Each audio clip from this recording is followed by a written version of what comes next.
highlight this particular slide. From the moment of impact, every single case that you're going to treat has issues. You may not be aware of them, but you should know that there's issues going on.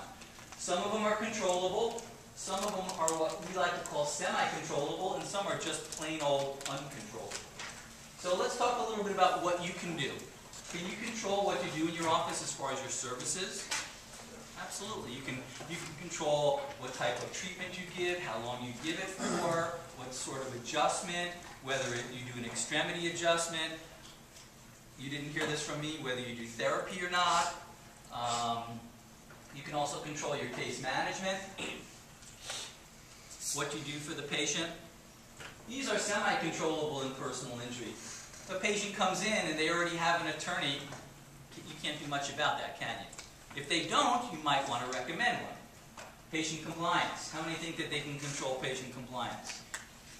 Yeah, if you think you can, let me give you about 30 years worth of experience. If you think you can have patients come in and do what you want them to do, good luck.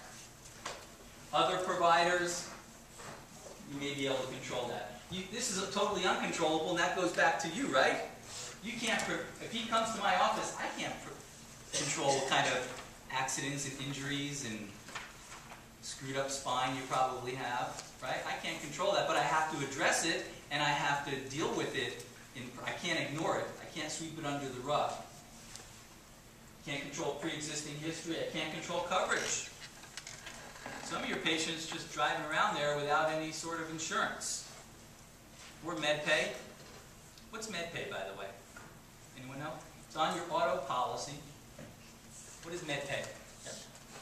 What you pay for on your auto insurance that will pay out for medical bills and costs in case the other party is uninsured for medical costs?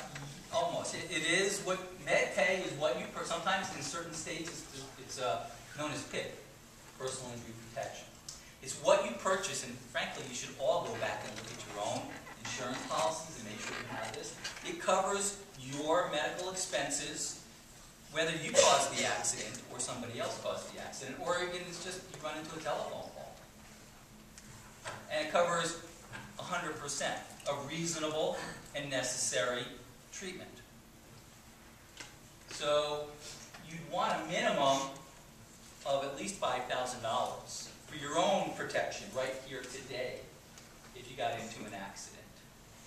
And maybe the cost of that is minimal. You're looking at maybe $10 or $13 every 6 months for $5,000 worth of protection. It's not health insurance, and that's what your patients, they should have also. If patients involved in an accident and